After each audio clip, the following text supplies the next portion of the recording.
Hey, how's it going, everybody, and welcome back to another Fallout 4 Mods Weekly, the show where we take a look at some of the really interesting mods to come out during the week. And this week, we got a whole lot of weapon mods. And we've got just about every kind of weapon mod you could imagine in today's Mods Weekly, so just about anybody should find at least one mod here that they like. We'll go ahead and get started with a pretty interesting one known as the Vintage Alien Blaster by MrMadre. Now, this is going to add in a new alien blaster that's supposed to represent the style of Fallout 1 and 2, recreated in a brand new 3D model. This version of the alien blaster is going to be a unique weapon, which is absolutely excellent. I wouldn't want to see a bunch of people running around with this thing added to the level list, so you will have to go on a bit of a scavenger hunt to go find this thing, but it is pretty self-explanatory. If you do want to know how to get your hands on this thing, of course, you're going to have to head over to the alien crash site and head up a little bit to the north in the alien cave. Once inside, head over where you would normally find the wounded alien, and you will find a locked toolbox with an expert level lockpick. Open that bad boy up and you will find a broken version of this new alien blaster, as well as some red alien cells that will be used as the ammo for this weapon. It does not share an ammo type with the standard alien cells. You will have to craft these new ones. Luckily, you can craft them over at the chemistry station and they're not too bad. You can either use some fusion cells or a fusion core and you'll be able to craft a whole bunch of these things. Additionally, while you're at the chemistry station, you can craft the new repaired version of the alien blaster using the broken one that you found, which means there's only going to be one of these that will ever be able to be crafted using the broken one from the cave. But once you have it, it is yours. It is not modifiable at the workbench, so this weapon does come as is, but it is relatively strong.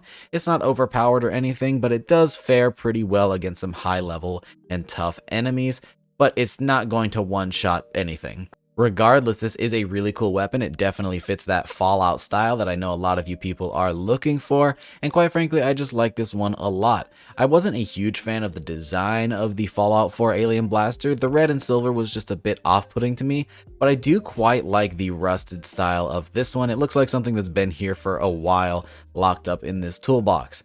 Not really sure how it got there, but it is still a really cool mod, and if you're looking for some new, unique energy weapons, I'd highly recommend checking this one out.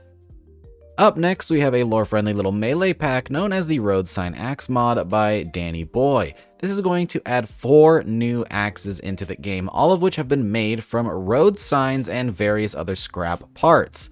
Now, 2 of these are standard weapons. There is a one-handed road sign axe as well as a two-handed road sign axe, and then on top of that, there are 2 unique versions that can be found out in the world that have their own unique aesthetics and effects. Now, when it comes to the standard axes, you will actually be able to find these out in the world on the level list. They'll spawn pretty much anywhere that you could find a tire iron or a pull cue, so essentially the raider melee lists.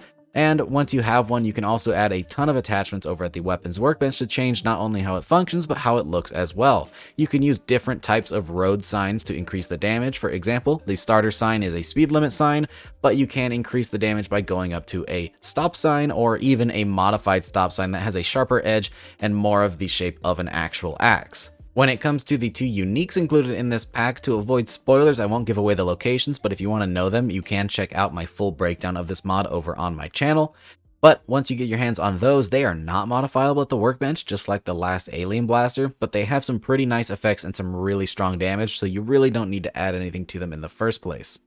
All around, I find this to be an excellent new melee mod. Honestly, I really enjoy these weapons. I had an idea for a mod like this a while back, but never got around to making it, so I'm really glad to see that somebody else went ahead and did something like this, because it's really cool. I love me some makeshift weapons in Fallout, and this definitely fits that style. I could absolutely see raiders running around with these weapons, and that's exactly how it's implemented into this mod. So this is some top-notch work by Dannyboi, and this is their first mod, so congrats to them. This is really excellent work. Up next is a mod that I probably don't even need to put on this list, but I'm still going to because it is one of the most notable releases of this week, and that is going to be the Rifles Rebirth mod by Skibadaa. Now, I say I shouldn't even need to put it on here because you've probably already heard about this. This is a huge mod by a legendary mod author. It is a brand new lore-friendly weapon pack that adds 6 new rifles to the game, all of which are added to the level list, have a ton of really cool lore-friendly attachments, and altogether just adds a ton of diversity to the weapon sandbox in Fallout 4. before. Each of these weapons looks like something that should have been in the vanilla game already, and they all have incredible models. Some of them have custom animations, and even the ones that don't fit very well, so it doesn't really matter.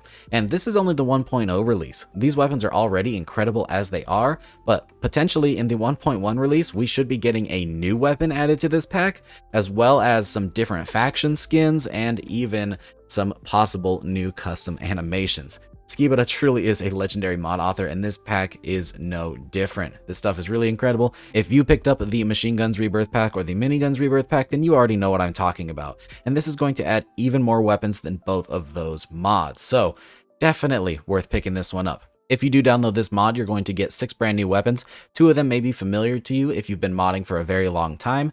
Those being the IF-54 battle rifle and the WH-77 LMG.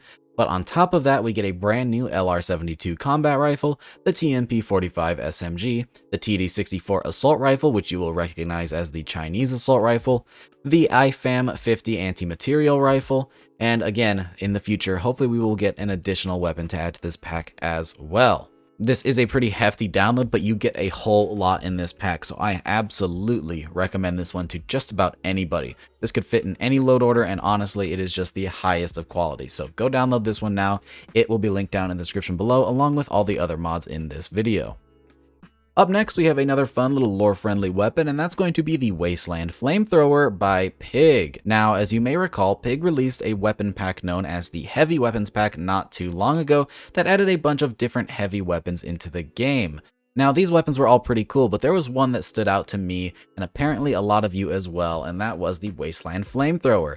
And people bugged Pig enough to put this thing in its own standalone release, so now that is available. If you just want the Wasteland Flamethrower from that pack, you can download it here at this new mod, and it will add the Wasteland Flamethrower into the leveled list. You can go out and grab it. It uses the cryolator animations in a really cool and unique way, and honestly, I just really like this thing. It's a makeshift flamethrower, and it looks super cool and super Fallout. I wasn't a huge fan of the design of the vanilla Fallout 4 flamethrower, and so I think this is a pretty nice improvement, and if anything, it just adds more variety to the flamers in the game. This thing's really cool, and there's not a whole lot more to say about it. It has a handful of modifications over at the weapons workbench that will change the spread of the fire that you're shooting, and there's even a gamma barrel that will change the fire to green and add a little bit of radiation damage. It's pretty cool stuff. Again, added to the leveled list, pretty much everything you'd expect in a weapon mod.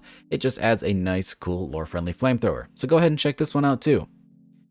And then finally, if you're looking for something a bit more tactical and a bit more modern, we have the Escape from Boston M14 by SalientPhantom. Now, I did just do a full breakdown on this mod not too long ago, so if you're looking for all of the nitty-gritty details, I would highly recommend checking that video out. But at its core, this is going to add a very modern version of the M14, using a lot of the new parts available for the platform, including different chassis upgrades that will completely change the way that the M14 looks.